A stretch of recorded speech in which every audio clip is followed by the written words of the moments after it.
You want to hang on? Sure. He'll bring it. He'll bring it. Okay, thank you.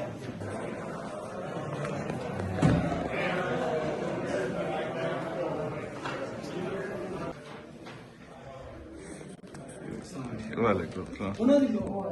अच्छा ना, अच्छा तस्वीर लानी है। ओह अच्छा।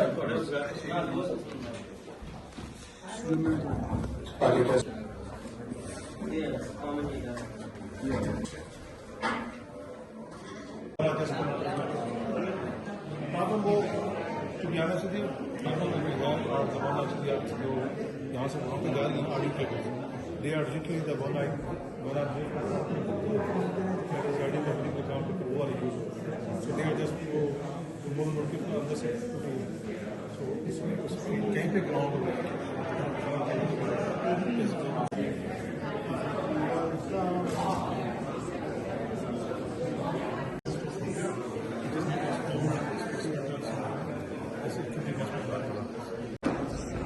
Sir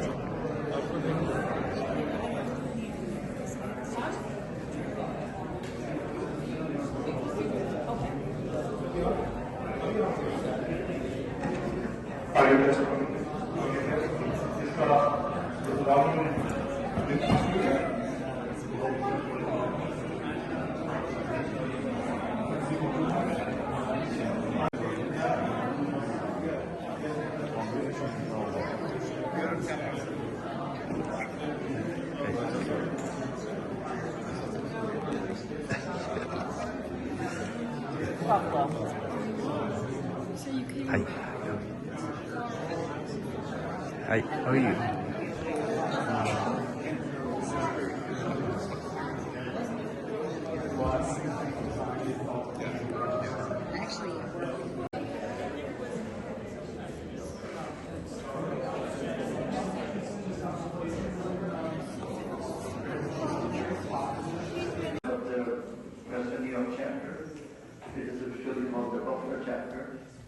And I'm a physician by profession, working with the UP Medical School. The Ahmadiyya Muslim community was founded by Mirza Ghulam Ahmad in 1889 in a small town called Qadian in India. We believe that in his coming is the fulfillment of the prophecies about the advent of the reformer, the Mahdi, and the Messiah of the latter days. The community believes that God sent him, like Jesus, to end religious warfare, condemn bloodshed, and reinstitute morality, justice, and peace. We attempt to rid the tyrannical and extremist beliefs that in the name of Islam, whose teaching are essentially of peace, tolerance, and harmony. From the very beginning, which was in 1889, the community has been active in engaging members of the other communities to establish a bond of friendship and tolerance and peace. And this is another such attempt. From the beginning, we have always followed basically two simple principles, that when we invite speakers, the speakers should be talking about their own faith, and nobody else should be talking about their faith. So should not be talking about what it is for him to tell us what he believes in. And the second thing is that the speakers we prefer to be religious text rather than personal meaning. So now we'll start with the recitation of the Holy Quran by Christian Ahmad, which is the usual way of starting our Interfaith conferences. Christian. May the peace and blessings of God be upon you all. I will recite two verses from the Holy Quran and then provide the translation from the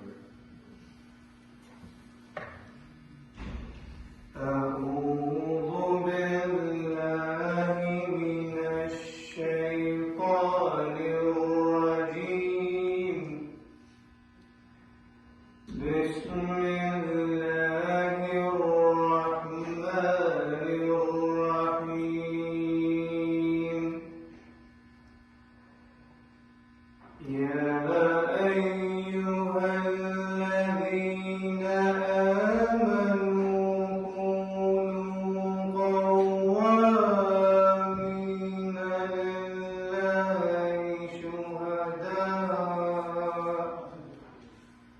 لله شهداء بالقسط ولا يجرمنكم شنآن قوم على ألا تعدلوا اعدلوا هو أقرب للتقوى واتقوا الله هو أقرب للتقوى واتقوا الله إن الله خبير بما تعملون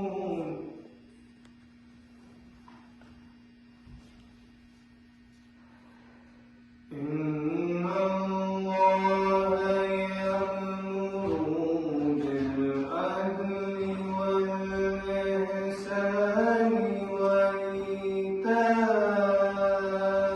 ذي القربى وينهى عن الفحشاء والمنكر والبغي يعظكم لعلكم تذكرون.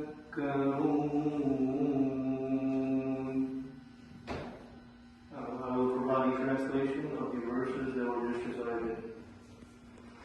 In the name of God, the gracious, ever merciful, O ye who believe, be steadfast in the cause of Allah, bearing witness in equity, and let not a people's enmity incite you to act otherwise than with justice. Be always just, that is nearer to righteousness. And fear Allah, surely Allah is aware of all we do. Verily, Allah enjoins justice and the doing of good to others, and giving like kindred, and forbids indecency, and manifests evil, and wrongful transgressions. He admonishes you that you may take heed.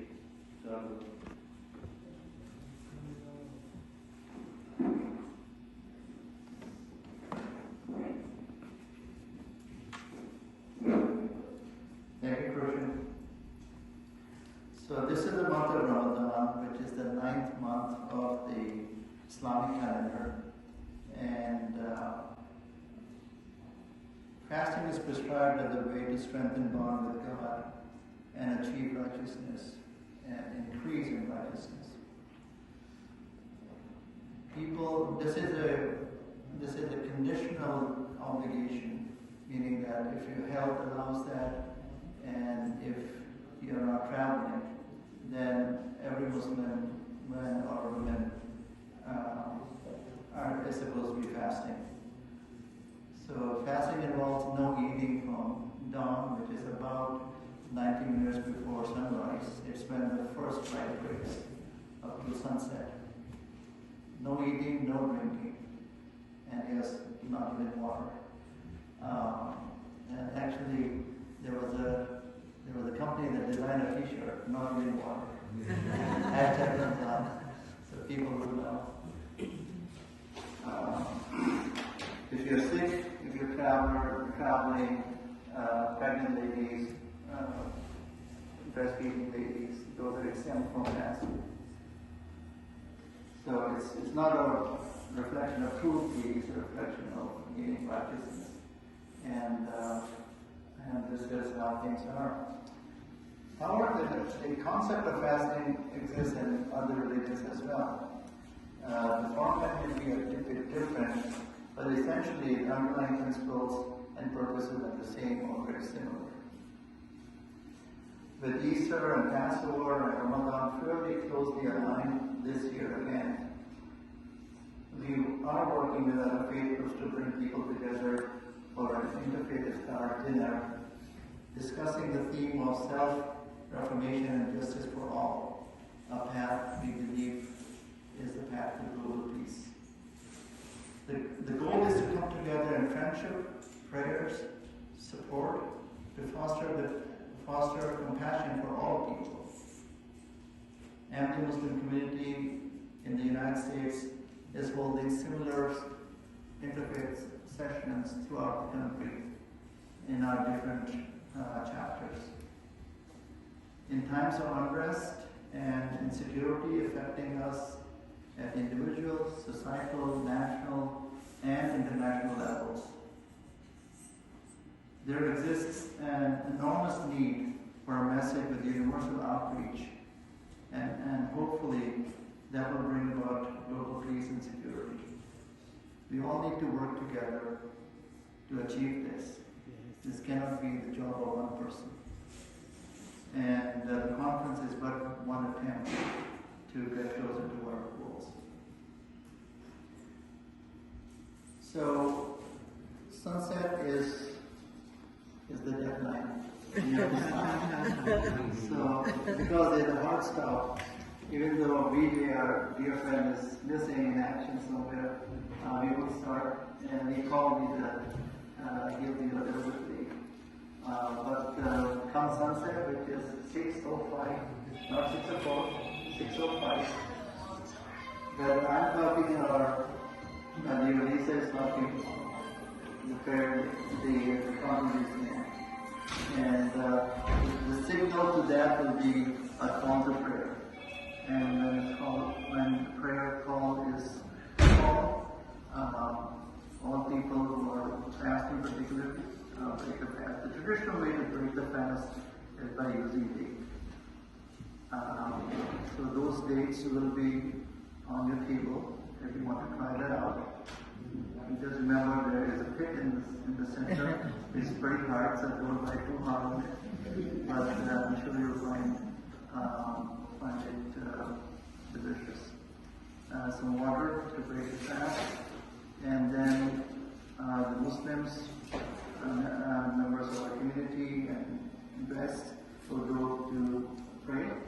Our non-Muslim guests are welcome to stay here or observe how prayer is done. We have separation by gender, so males will offer prayers in one area and females will be on the other side of the wall. And just some housekeeping issues. Restrooms are down the hall this way. The men's restroom comes first on the left side. The ladies' restrooms are behind the curtains on the ladies' side. So if you need it, and obviously there are exercises which are hopefully you won't need them, but if one has to use them, then please do. Alright, so we'll get started, and hopefully we'll be able to understand soon. So we'll have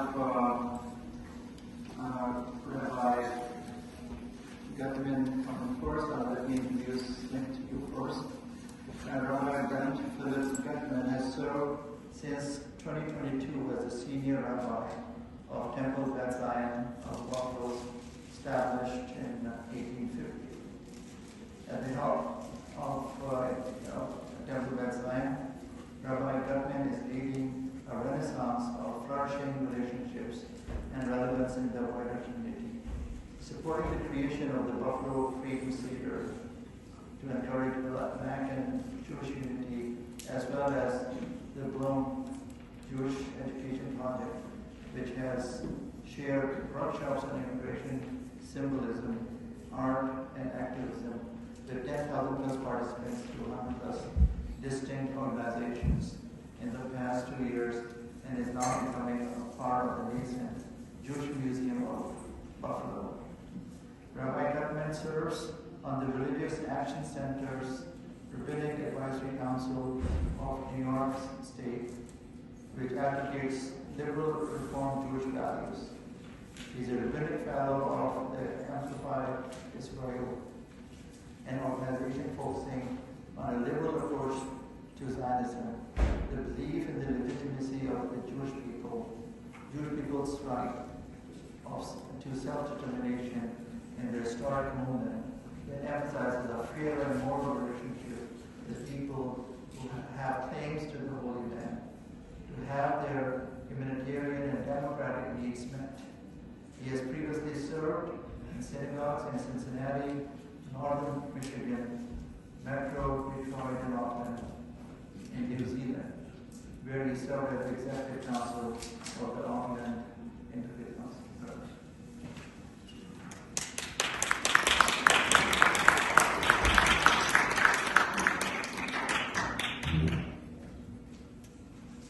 Thank you. Thank you so much for the invitation to be here with you, and I wish you a blessed Ramadan Mubarak to everyone observing here. Sincerely, I hope that it brings you so much strength, and that together we can build and grow and imagine a world that is deserving of God's presence. It's a real privilege to be with you here and to represent Jews locally here in Western New York. And I have to say that I couldn't imagine none of the members of the Jewish community that are here, I think I can speak for them as well, could have imagined the events that would begin very early this morning with an attack on Iran coordinated by the United States and Israel. And my concern is very sincere for all of those innocent people that are finding themselves scared throughout the region. People that just want to be able to pursue lives, to raise families, to observe their traditions, and to help protect and heal our world. As the original Abrahamic faith, our story of creation tells us that every person is created b'tselem Elohim, in the image of God, and thereby every person is worthy of respect. The Torah gives the Jewish people a special relationship with revelation, and that revelation intended for us to recognize our responsibility to live the way God wants us is also giving us the responsibility to care for other people, to use the blessings we have to make the world better. The central story that we tell multiple times a day is the story of Yetziat Mitzrayim, the exodus from Egypt. Our people found themselves enslaved in Egypt, and so we are always to remember what it means to be oppressed, what it means to face challenges, what it means to be deprived of one's basic needs, of the ability to have opportunity to go and live a full life. So I'm wondering, reflecting on this moment, what can we do together here to build understanding, to create bridges, to find ways to model what it means to live with others that are different from ourselves. There is something deeply sacred that I've always appreciated being able to engage in interfaith dialogues such as this. The opportunity to recognize what is holy and beautiful in other traditions. The dedication within Islam to Ramadan, to Hajj, to the 5 pillars is something beautiful. And it's been my great privilege through my life to have many friends who were adherents of the Muslim religion. Judaism is a faith that believes in a multiplicity of truths. We always in our tradition have the idea that there are to be 2 partners, a zug, a couple that engages in arguments. Jews like to argue a lot. There's an old joke. 2 Jews, 3 opinions. You were my congregation. You finished the line for me. It's really true.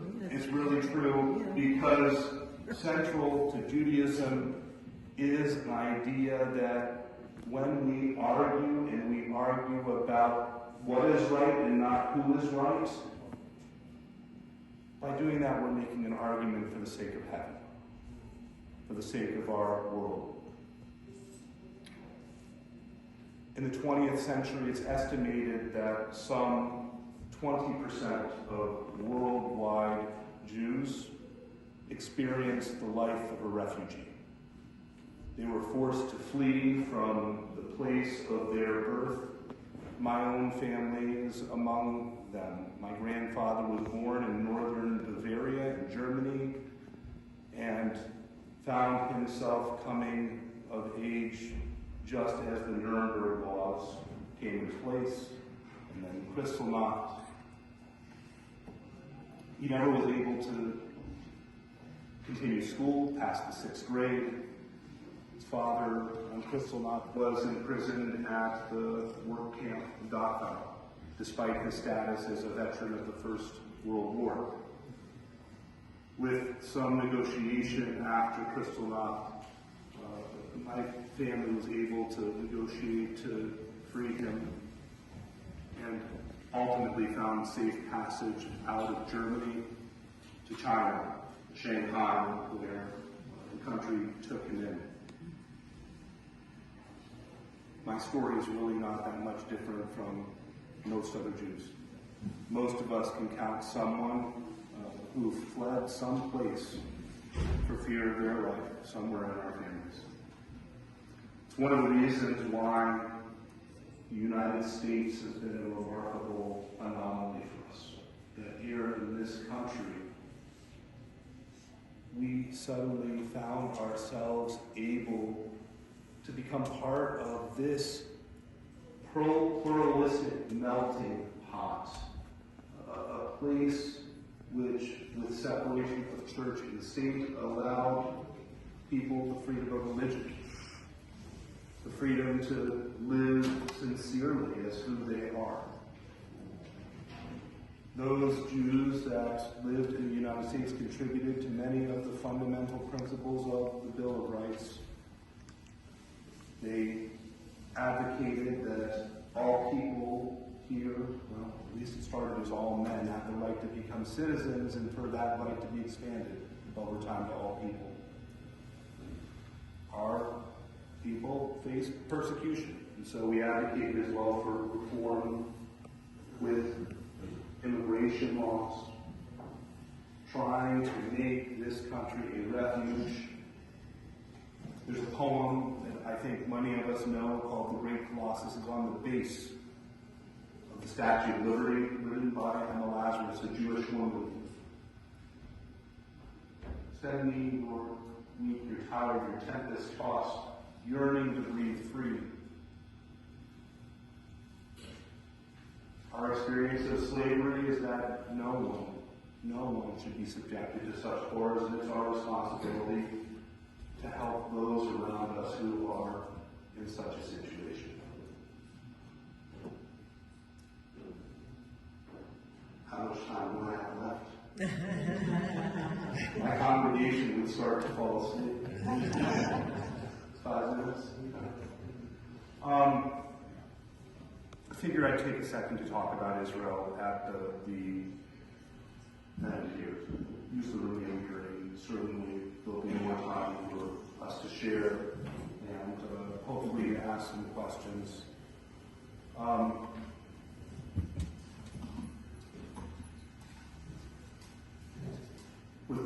war in Gaza that started in 2023, October 7th, the Jewish community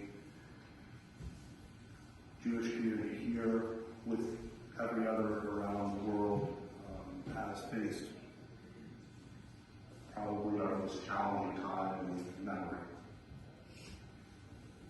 Rates of anti-Semitism are skyrocketing, and I don't say that to try to earn any pity, rather to be real. As part of a people that have experienced the injustices of being made the scapegoat at various times in various places, tell you that things have never been better for us than in these past 70 years, living under a liberal and democratic Western order governed by laws, respect, and a trust that is just too rapidly eroding as the years march on.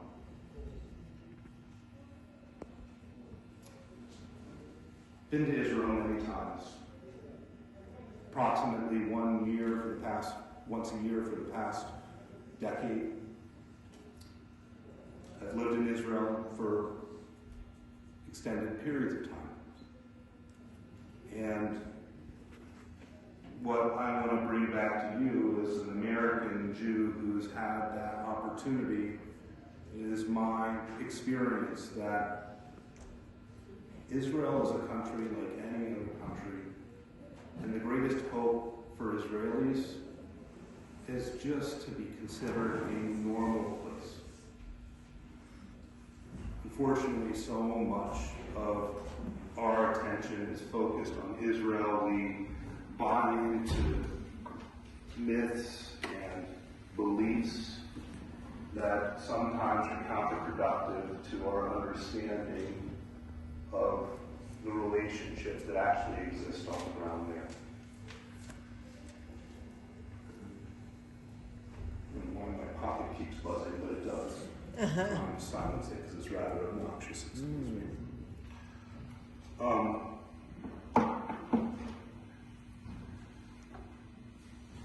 There is in Israel a sadly too small dedicated group of liberal Zionists that still believe that there's an opportunity to pull ourselves back from the deterioration of our institutions that have allowed for the great peace we had.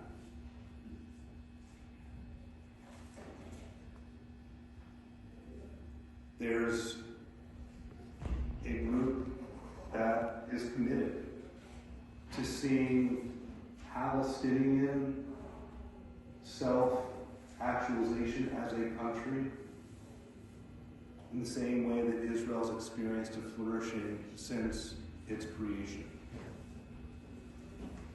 It's probably no accident that the creation of Israel came through the liberal systems that we have.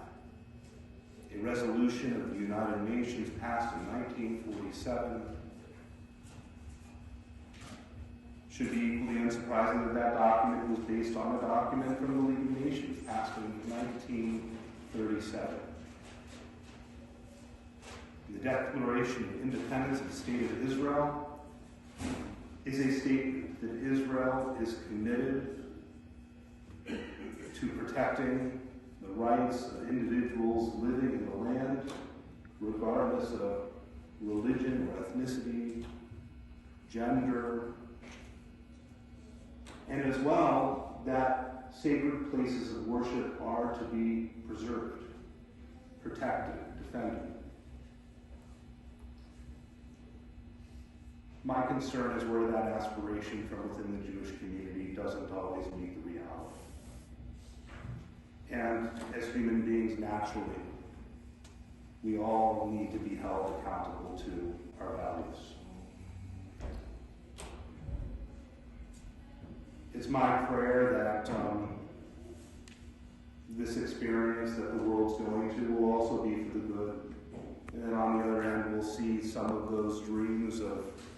peace and tolerance come to fruition.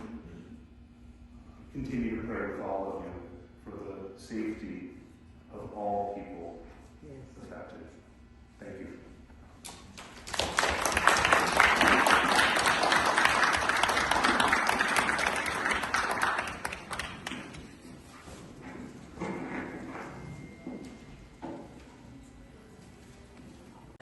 I'm reminded of another rabbi said, 15 minutes for my speech, it takes 10 minutes to clear my throat.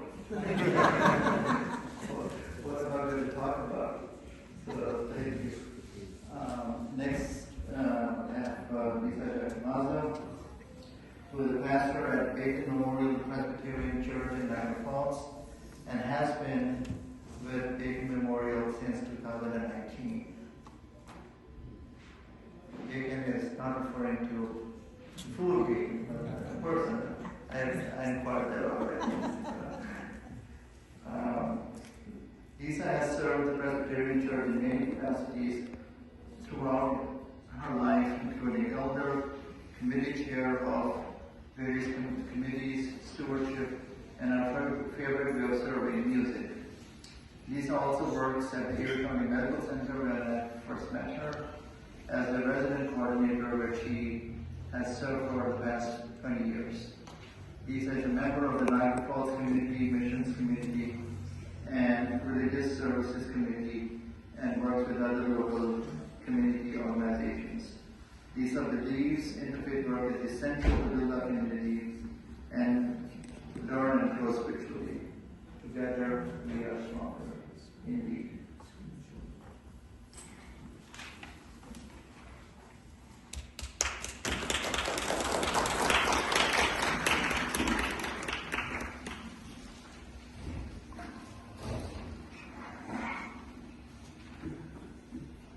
I am so grateful to be with you this afternoon, and I thank you, Dr. Khan, for this kind invitation to join this community tonight and to break fast during this holy time of Ramadan. And I'm here representing the baby religion, because Christianity, compared to these other fine traditions, has only been around for about 2,000 years. So if I compare us, I'd say we're like preteens. And it kind of shows in how we express ourselves. There's many, many different traditions that you see, a lot of varied ways of worshiping, of understanding God, of understanding Jesus Christ. And so I decided, from a Christian perspective, I'm going to dive right back into your tradition, Rabbi, and talk a little bit about some stories from the Old Testament. From the Christian perspective, our idea of compassion, integrity, and love, it's an idea that's rooted in the teachings of Jesus, who consistently called his followers to examine themselves first, to remove the beam from their own eye before addressing the speck in another's eye. This principle of self-reformation is not about guilt, but it's about growth. It's not about perfection, but about sincere effort to align our actions with God's love.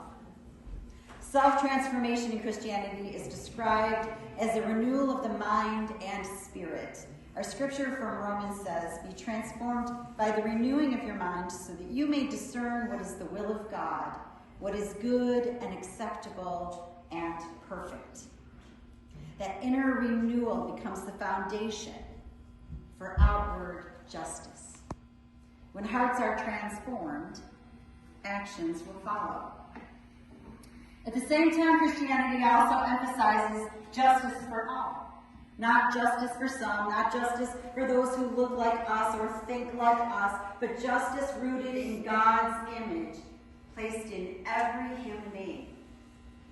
The biblical call to let justice roll down like waters and righteousness like an ever-flowing stream is a collective responsibility, reminding us that peace cannot flourish where dignity is denied. Yet this is where the beautiful intersection of our diverse faiths can guide us. Nearly every spiritual tradition teaches that peace arises from the combination of inner moral discipline and outward social justice. Today we explore how these two movements within the self and within society can help lead our world toward the global peace that we all so desire. You know, there is a deeper truth that we can all acknowledge because each of our traditions teaches us that we are created in the image of God. It was already spoken. And yet we tend to confuse this and think likeness. But in my tradition, God created a man and then a woman and gave them the most beautiful space to live in, the Garden of Eden. It contained all the rich beauty and provision that the world can offer. I can only imagine just how colorful and fragrant and lush it must have been. But God cautioned Adam and Eve, do not eat from the tree of the knowledge of good and evil. God described that eating of this tree would bring death. And in comes the serpent, or in some traditions, the devil. And what does that serpent do? The serpent did not convince Eve to eat an apple. The serpent convinced Eve not to trust God, to believe that God's boundaries were optional, that God's word was negotiable, that she could choose her own way, and God either wouldn't notice or wouldn't mind. That is the heart of disobedience, not rebellion, but mistrust. And that word, disobedience, it's uncomfortable, isn't it? I mean, we don't often think of our choices that way, but when we ignore what we know God is calling us toward, when we choose the easier path, the safer path, the path that demands the least change, isn't that what is happening? When we're confused, overwhelmed, we often talk about being in the wilderness or in the wild, where we may feel isolated and overwhelmed, yet we rarely walk into that wilderness alone. Do you know who meets us there every time? Temptation. Temptation to take the shortcut, to follow the cultural norm, to avoid conflict, to cling to comfort, and to choose that path of least resistance. But as I look around this room, that's not who you were created to be. You're not the safety net. You're not the easy way. You're not the low-risk people. Because change is hard. It's hard in our personal lives, but it's even harder in community, especially when it arrives uninvited. But the real question is this: who is asking for change? Is it my preference or is it God's call? Have I prayed deeply enough to know the difference? Have I released my desires long enough to hear the voice of my Creator? Because choosing God changes us. It changes how we respond. It changes how we treat one another. It changes what we value and what we release. We are not here for the easy ride. We never needed that. Wilderness, danger, and temptation come, but temptation never leads to the beauty of life with God. It never leads to community. It never leads to generosity or love. It only leads to isolation, fear, and scarcity. And scarcity is the serpent's favorite lie. Hoarding is the serpent's favorite strategy. And fear is the serpent's favorite language. Serpents are everywhere. Sometimes they're in our minds, sometimes they're in the media that we consume, sometimes in the voices around us. And like Eve, we can be persuaded, not by the fruit itself, but by the story we're told about it. In the garden story, the tree never changed. What changed was Eve's perception. Words altered her vision. Words stirred her desire. And worst, words shifted her trust. And words still have that power today. Someone can speak a word about me that changes your opinion of me. Without you and I ever exchanging a single conversation, our minds can be shaped by carefully crafted messages and algorithms put forth by AI.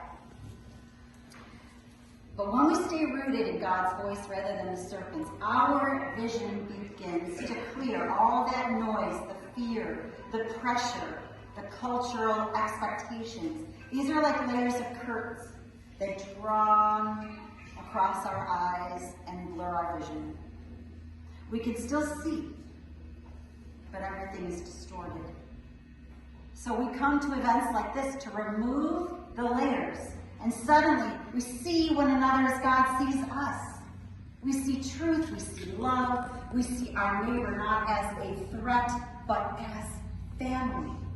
And we see ourselves not as isolated individuals, but as beloved children of God, members of one worldwide human family. Across our diverse faith traditions, we are taught what it looks like to trust the divine fully, to listen to that inner sacred voice, the prayers that we pray, the meditations upon our hearts, that intuition that is placed within us, reminding us who we are and why we are here. And it's so simple. We're here to love, to protect the vulnerable, to serve one another, and to be generous and kind. So the question before us today is not, will we be tempted? The real question is, whose voice will we trust?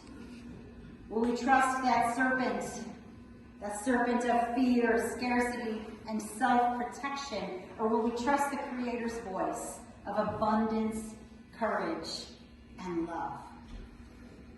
And when we choose God's voice, when we peel back the layers of distortion and allow our hearts to be reformed from the inside out, something remarkable happens. Our renewed vision reshapes not only our inner lives, but the world around us. It cannot do anything else. Self-reformation becomes the seedbed of justice. When we see one another clearly, we treat one another justly.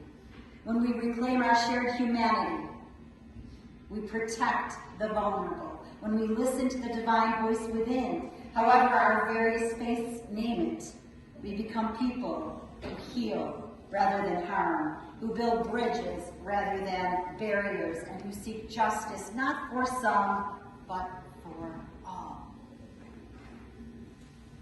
And that is my prayer, that somehow, some way, the bombs will stop. We will somehow go back to a place like that garden of peace. Look around and realize all we need is enough for us all. A transformation away from the bombs.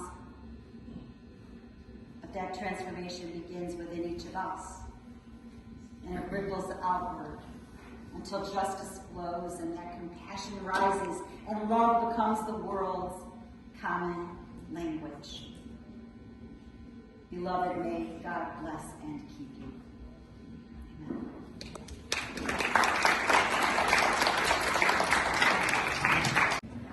Thank you, Lisa. Thank you for your lovely words. We have BJ, and I'm glad he called me because he said, you know, that the conference is not at 6:30. I'm glad he did it. So BJ represents the Hindu faith and has been associated with interfaith related more than 2 decades. And when we started, when the full chapter started, great dialogue in January of 11th, he was our person representing Hinduism at that time. So, of the 20 years that he has been doing interfaith work, he started with probably our interfaith conference. VJ is knowledgeable about the Hindu religion and very much appreciates interfaith dialogue. He provides priestly services to the Hindu community. In addition, he also has a doctorate degree in nuclear engineering. He has worked for PEXIR, UB, and APIB transfer and lead technical roles. Please.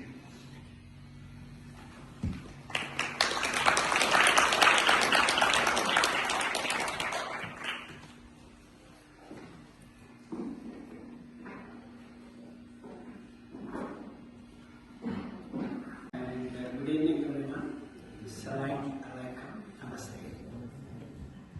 Yeah, I want to thank the Chief for inviting me to this interfaith iftar. I'm delighted to participate in this program. As Nasir said, I represent Hinduism, and it would be my humble attempt to provide a Hindu perspective on connecting how self-reformation can lead to justice for all and finally blossom into global peace. It's very interesting that the most sought after goal of all religion is global peace. But it's also ironical that sometimes religion itself becomes an impediment to the global peace. And why does that happen?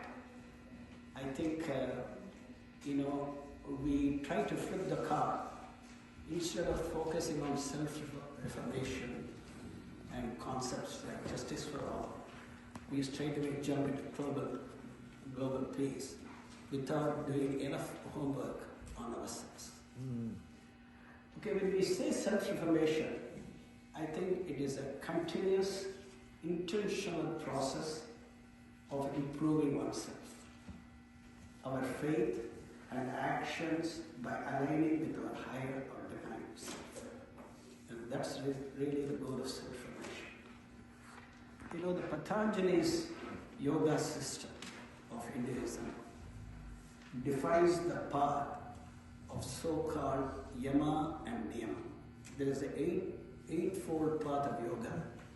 The most of the yoga centers in the United States focus on asanas. That's only one limb of the eightfold yoga system. But preceding that is the yama and niyama for self-reformation. Indeed, the goal of the Patanjali Yoga doesn't stop with self-reformation. It leads you finally to self-realization. That's really the goal of the Patanjali system of yoga. It lays out a path, number one, to conquer the 6 fundamental enemies of human beings. What are those 6 fundamental enemies? The Bhagavad Gita, the Song of the Lord, often emphasizes those fundamental enemies. Lord Krishna, when he's teaching Arjuna, he says, Arjuna, your goal is to overcome or defeat those internal enemies. What are those enemies? Kama, desire; Krodha, anger; Lobha, greed; Moha, delusion; Mada, pride or ego; and Matsarya, jealousy or envy.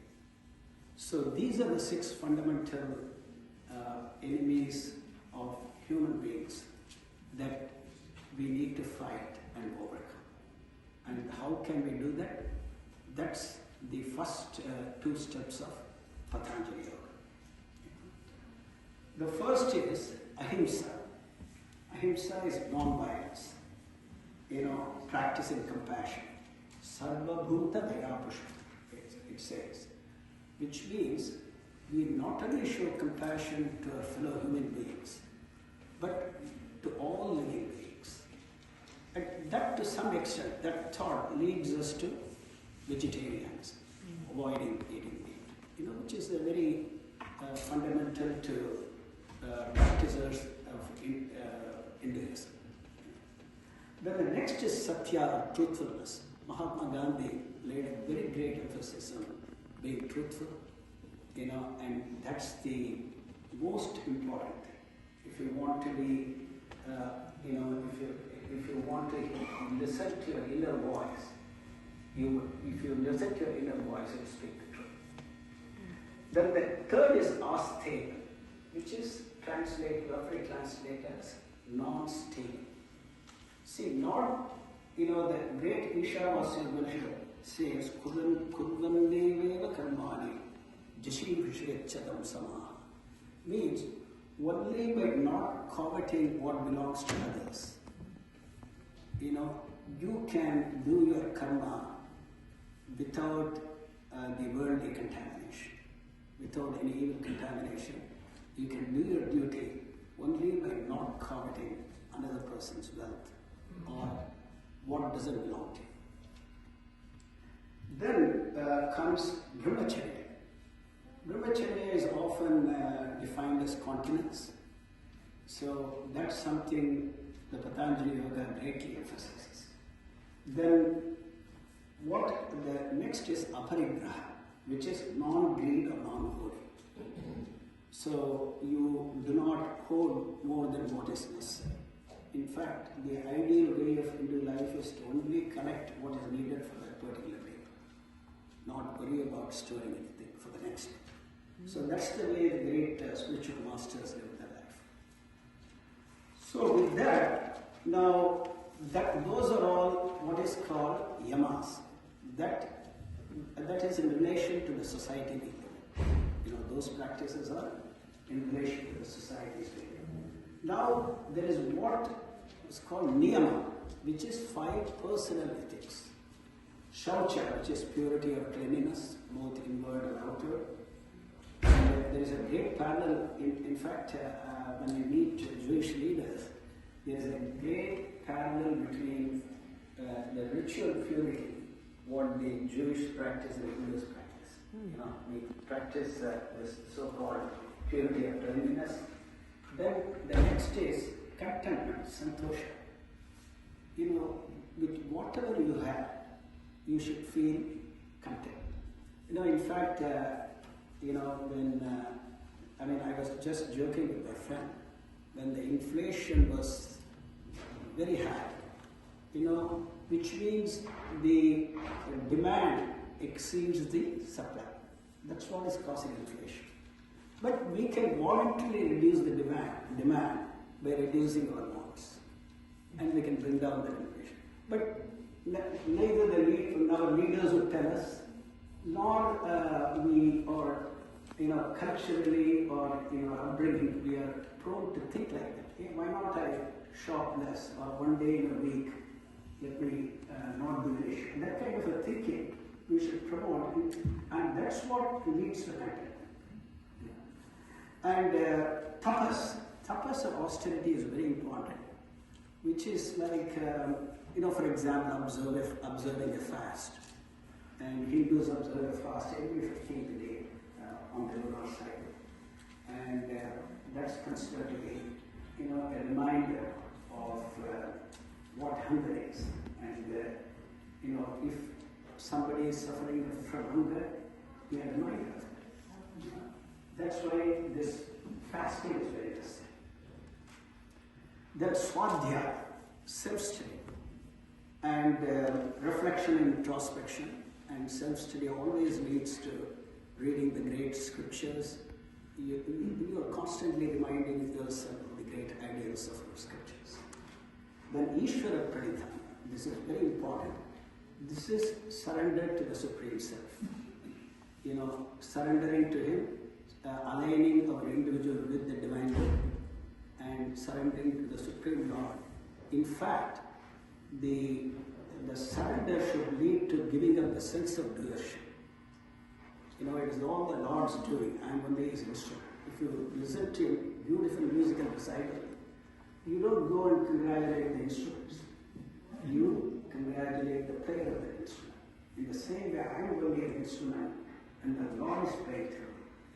And that realization is very important That's the goal of information. So with all this, you are now achieved the goal of self-reformation through Yama and Niyama. And then this should gradually lead to the next goal of self-realization, the answer to who am I? That's the real goal of Patanjali's yoga. But I'm not going into those details. But this self-realization, how is it connected to justice for all? I'm following the path of Patanjali. I do Yama, Niyama, with a lot of discipline, with a lot of dedication. And then through meditation, through breath control, yogyam yamaishya vidhaya jattam, santaj jitarasanateya, swapashasvarga, means through pranayama, breath control. And then through constant meditation, I realize the divine supreme within. And once the realization comes, you straight away start to communicate with that divine self. The small individual self starts communicating with that divine self. So once we see, after the self-realization, there is one more step. I cannot at this point elaborate, but I can say that it leads to God realization, the Supreme Being. And once we have that God realization, we see that the same God indwells in all of us. We see everyone else as our own extensions. We see no difference. We start to apply the same rule for everyone else, and justice for all becomes a natural outcome of this self-realization and divine realization. Now, finally connecting this thought to the global peace, a peaceful world without war, countries without internal strife, everybody is content and happy. This can be achieved if people by and large follow the path of yoga by overcoming their internal enemies. Every human being becomes the messenger of peace. There is hardly any room for violence. A little sacrifice here and there becomes natural. Thus, the self-reformation ultimately leads to global peace. Now, I want to mention that you cannot expect maybe maximum 10% of the population or even 5% of the population following these teachings. But it's always, if that 5% of the population gets into leadership position, we can influence the entire country and the entire world. And that is the promise and the and the hopeful and for a hopeful future. I leave those thoughts. Thank you.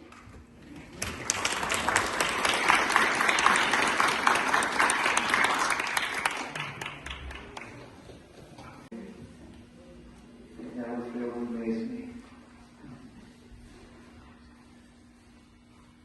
Thanks for those profound words. Last speaker, but not least, is Imam Ahmadiyya. He was born and raised in New York City. He's a missionary of the Ahmadiyya Muslim community, currently serving in Western New York. He was just assigned to our lovely area a few months ago. This is his first posting as a station missionary. Prior to Buffalo, he served in Canada, Honduras, Maryland, USA, and the United Kingdom.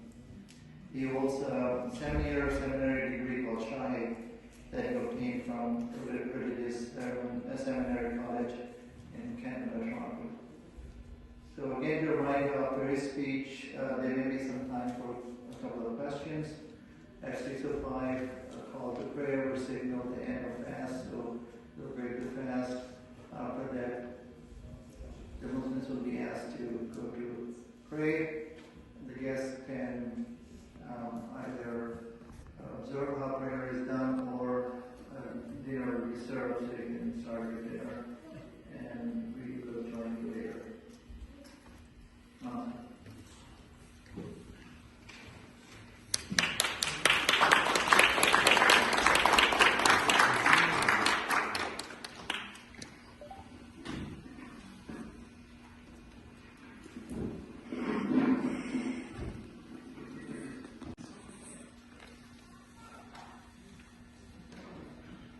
respected audience, distinguished guests, I greet you all this fine evening with the greetings used by the Holy Prophet.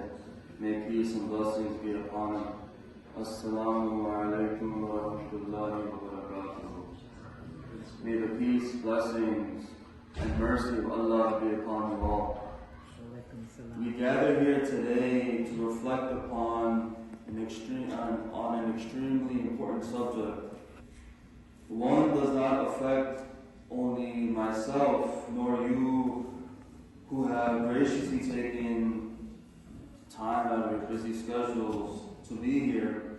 Rather, it is a matter that concerns every individual who calls this beautiful blue and green planet home.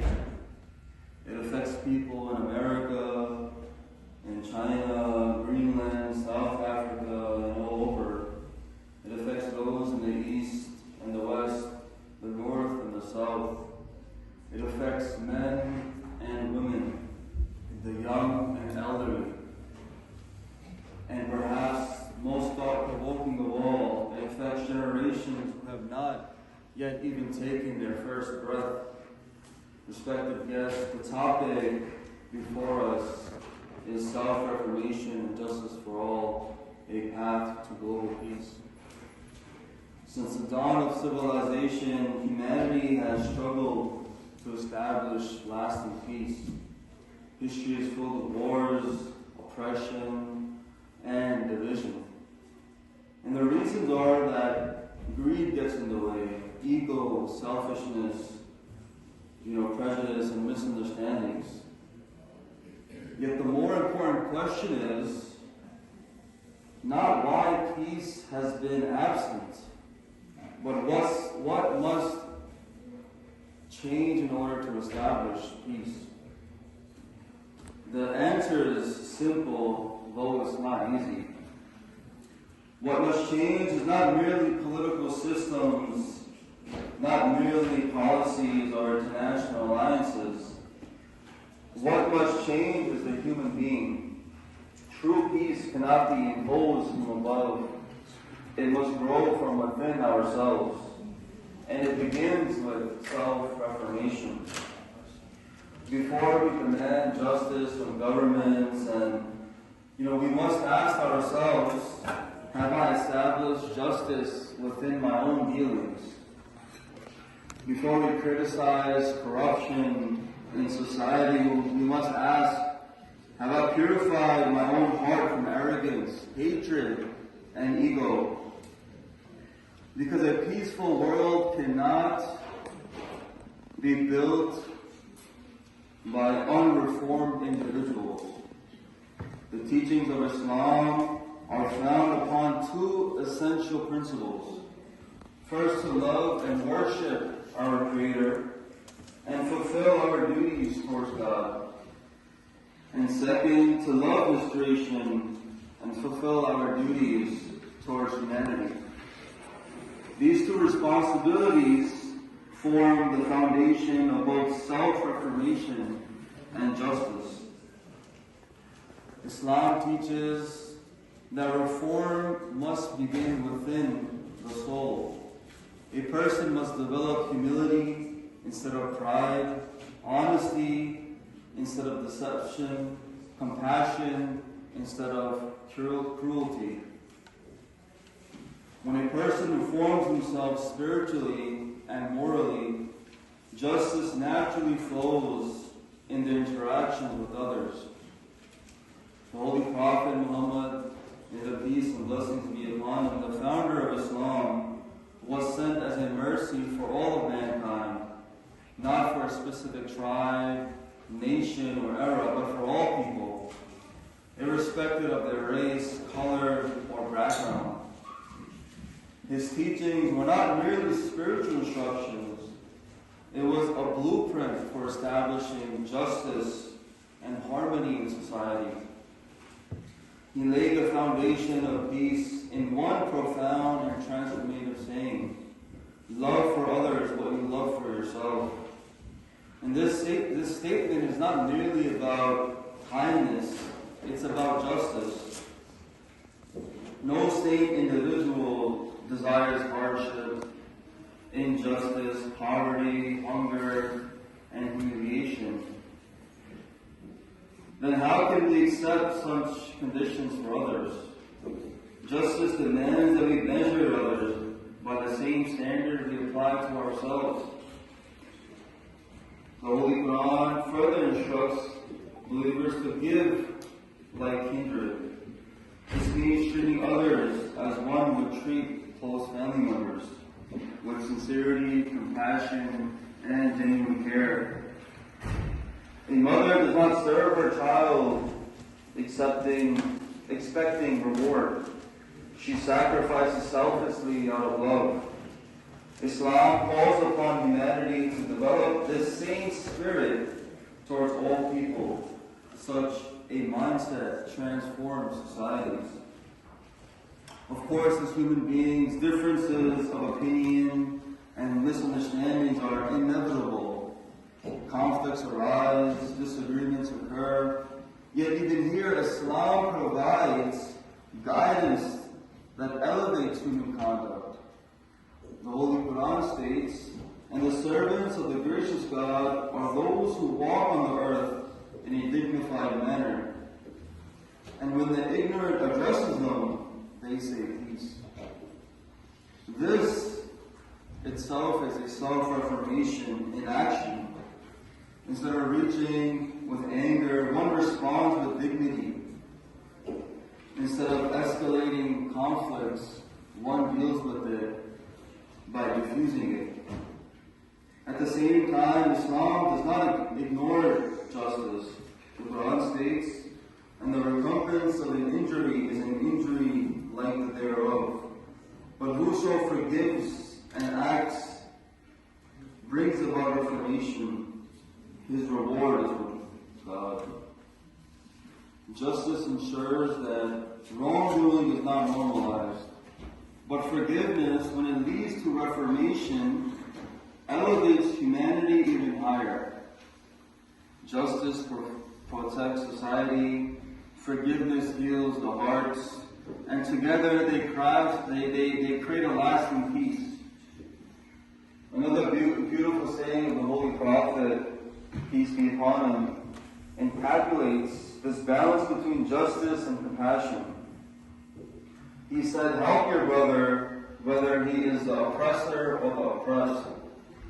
The companions asked, "O Messenger of Allah, we understand helping the oppressed, but how do we help the oppressor?" He replied, "By stopping him from oppressing." So this teaching defines justice. And justice is not silent neutrality. Justice is the courage to stop wrongdoing, even when it is uncomfortable. And this responsibility begins within ourselves. We must first stop our own injustices, whether they are acts of dishonesty, prejudice, arrogance, or selfishness. When we look at the condition of the world today, we see instability, war, economic inequality, and social division. The world stands at the brink of disaster. And not merely because of weapons or politics, but because justice has been neglected and self-reformation has been abandoned. In conversations with community members, when the theme of peace is mentioned, yet many respond with a smile of disbelief or a shake of the head. People long for peace, yet often feel powerless to achieve it. But peace does not begin in conference rooms, it begins within our hearts. True and lasting global peace begins when individuals reform themselves. It begins when I choose fairness over favoritism, honesty over convenience, and humility over pride. It begins within our homes, the way we treat our family members with patience and respect. It expands into our communities when we stand for justice and support those who have been wronged. And gradually it spreads to nations. Each of us carries responsibility.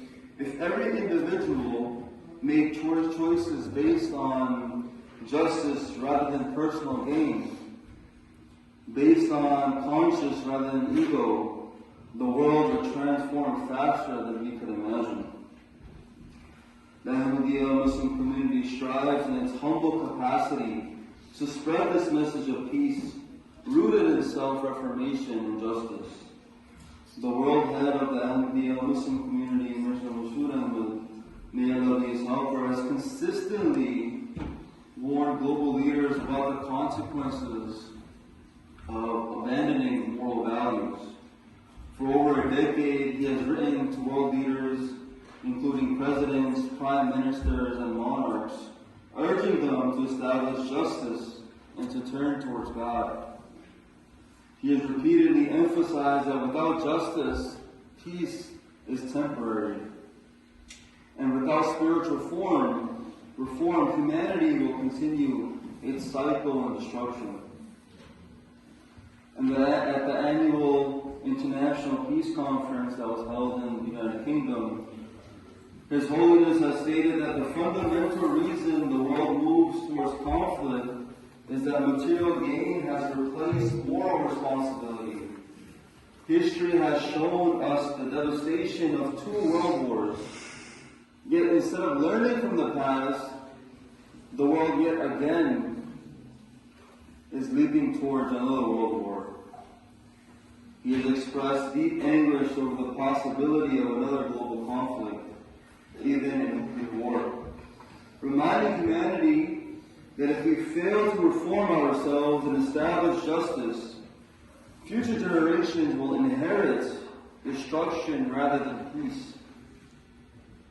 Self-reformation is not a slogan, it's a lifelong struggle. And justice is not merely a political concept, it's a moral obligation placed upon every human being. If we truly desire global peace, we must begin with ourselves, reform our characters, establish justice within us and our dealings, stand against oppression, and treat every human being with fairness and dignity. I conclude the words of the Holy Prophet, peace be upon him, often called the Prince of Peace. O people, your Lord is one, and you are the children of one Father. An Arab has no superiority over a non-Arab, nor a non-Arab over an Arab. A white person is not superior to a black person, and nor a black person superior to a white person. The most honorable among you in the sight of God is the most righteous. And he further said, you are brothers and sisters, you are all equal. Respected guests, if humanity embraces this principle, if we reform ourselves and uphold justice for all, then global peace will no longer remain an aspiration. It will become a reality. If we truly desire peace in this world, then let us begin today, not by changing others, but by changing ourselves first. Because self-reformation and justice is not just a path to global peace, it is the only path. Thank you.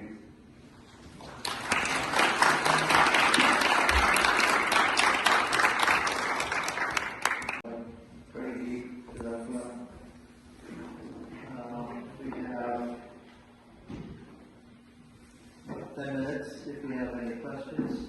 I can come over and we can ask to one of our speakers.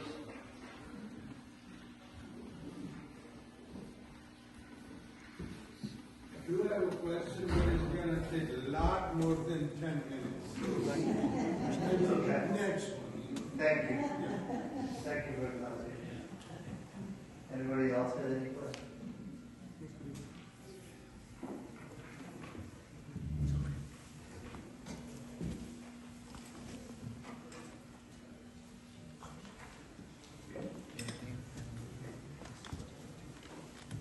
Okay.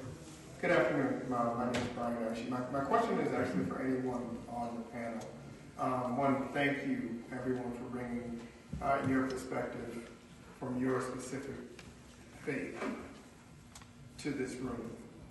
I think that gives us an opportunity to really hear and connect our values to each other and remove some of the deception that's been placed upon us. And I wonder, what would each of you say to an individual that is caught up, if you will, in some of the harshness that is happening in our globe, that just doesn't understand that we are stronger together? What advice or suggestion would you give them to understand our connectedness when we talk about survival and creating peace on our planet? We can use the mic which is on the table. Why? I've been there. For those who have become, I think, isolated in our society today, especially younger people who are spending many, many hours without being around other humans and relying heavily on screens to feed themselves their social needs, I would say to them that if you've ever heard the story of us being created in God's likeness, the likeness that we were created in is our spirit. And our spirits are energy, and you can't deny this. We all have energy. I feel your energy as I'm sitting here. Maybe you feel my energy. We need each other to continue to create energy within ourselves and to become smarter and to evolve to our higher selves. And that is our whole journey of being here on this planet. Our spirits chose this by being part of God. We aren't disconnected. Whether you know you are part of God or not, you are. And there is divine within you, and maybe instead of God, you feel it as your intuition. But we all know, as was spoken so eloquently tonight, that we know what we must do, because when we do it, our energy increases. So this is the kind of event, this face-to-face events, that when you're not involved with the faith community, you're missing out on. It's hard to find intergenerational conversation. You might join a group of some sort, but it probably isn't somebody who's 95 and somebody who's 5. But these faith communities still have that opportunity, and they're powerful. So I would say come and join us, because we need you, and we need your energy and your spirit.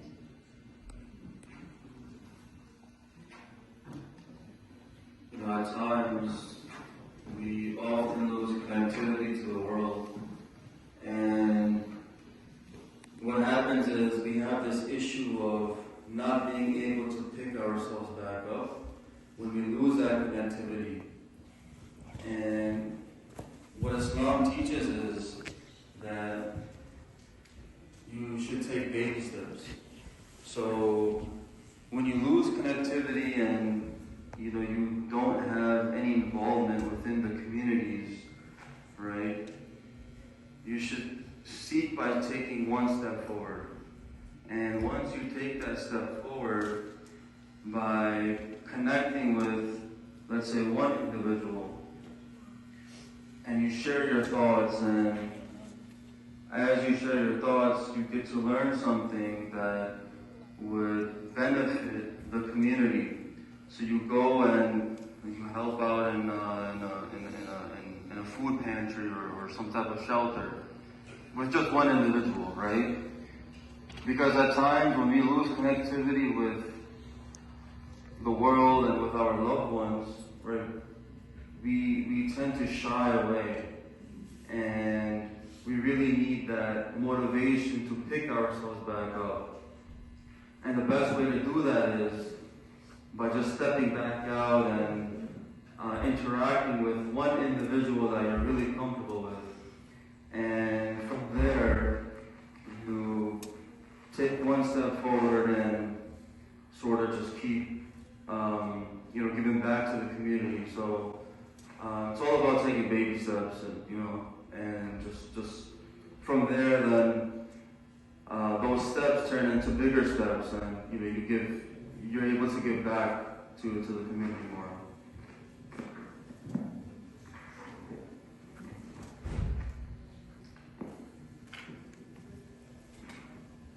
Core principle of Judaism would have me respond that when encountering such an individual,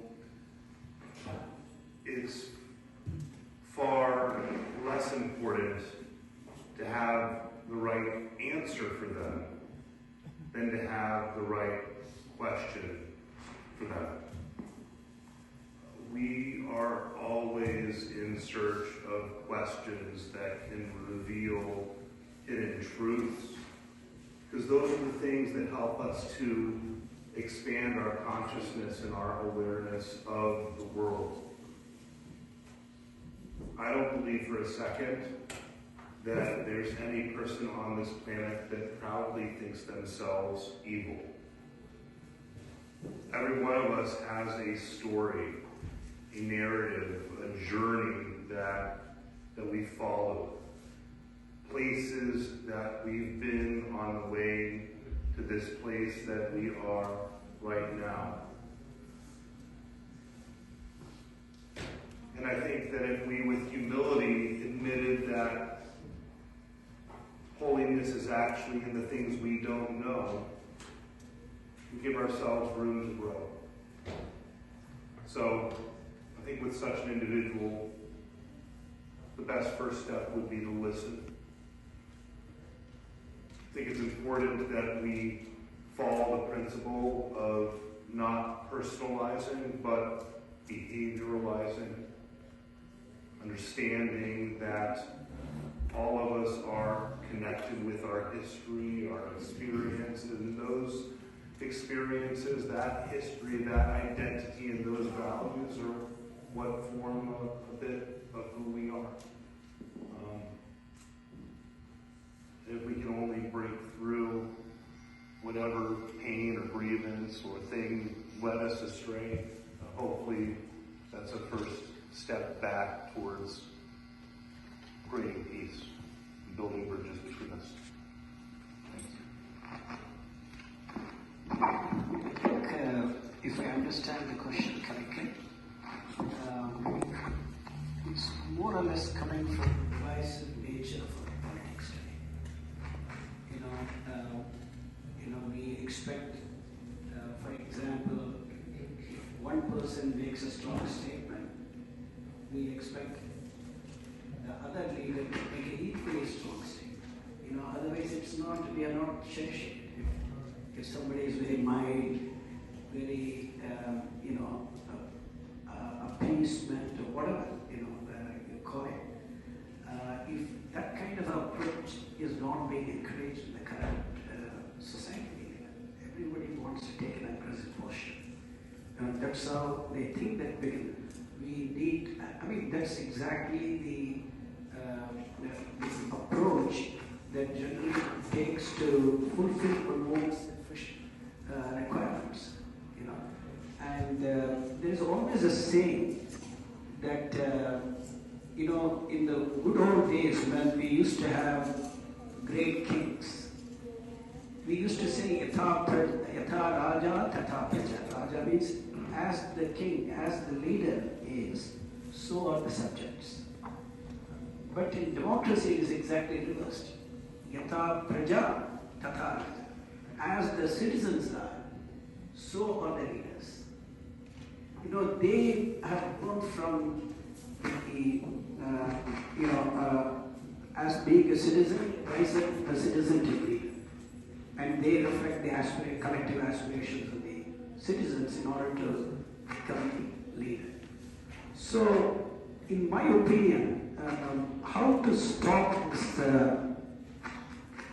this cycle that feeds one with the other and keeps growing, this strife, internal conflict, and confrontative approaches to problem solving. How do we achieve this? So, In fact, you have to be very disciplined and not to encourage the news media to, all these sensationalized news that feeds into that kind of a situation. So it's a recognition of so many things that are currently happening in the society, and each and every one of us have a duty to think about it and see how we can reverse it, how we can help to reverse it. And I think that would be my thoughts about that subject. Thank you. Thank you, Vijay. I think the time is almost up. A few seconds left. So we want to have time for more questions. Thanks, everybody. Allahu Akbar, Allahu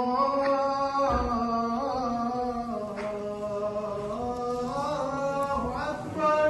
You can start eating or drinking if you wish. Allahu Akbar, Allahu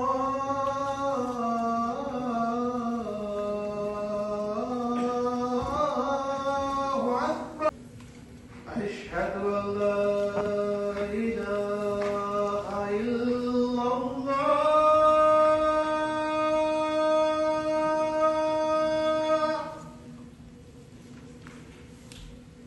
Ashhadu an la ilaha illallah.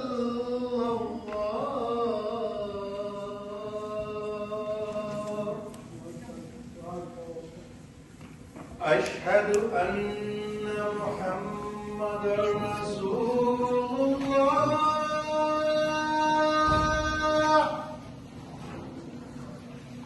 Ashhadu anna Muhammadar Rasulullah.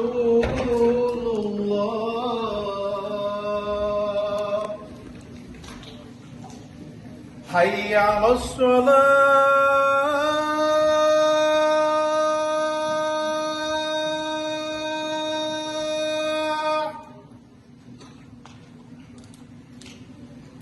Hayya ala salat.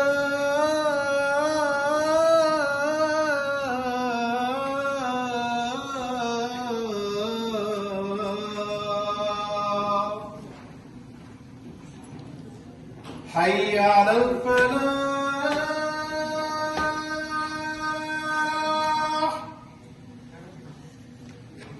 Hayya ala falah.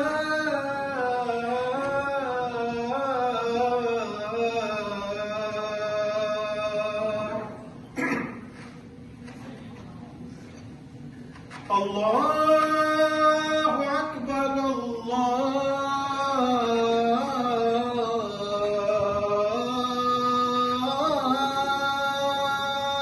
Akbar. La ilaha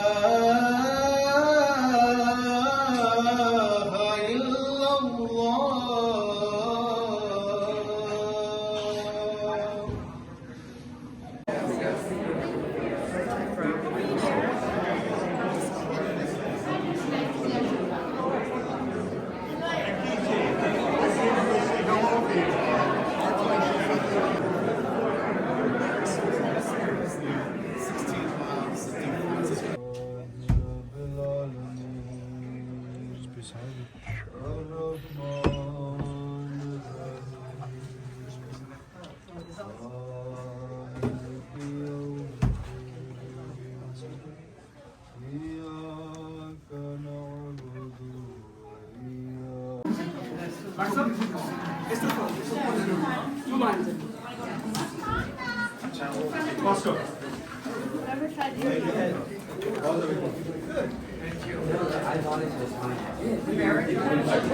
Assalamu alaikum warahmatullahi wabarakatuh. This is Mirza Muhammad Afzal. a retired missionary. This evening in Buffalo, we had an excellent program which is called Interfaith Iftar. And we had 4 speakers. They all shared with us their experience teaching of their faiths about reformation, personal reformation, how important it is for the establishment of peace. Very appropriate topic, and all the gentlemen representing Interfaith really made an excellent impression on the audience. We had a lot of guests from outside the community who came, and they really honored the occasion. And I tell you, well-needed topic, well-needed time, and I hope and pray that this will benefit all those who attended, and we need it more to have these kind of programs to establish peace in the world. Thank you very much. By the grace of Allah, alhamdulillah, we are here at the Interfaith dinner. We are now at the conclusion of the dinner. Our fast is now open. This was a very much well-needed interfaith.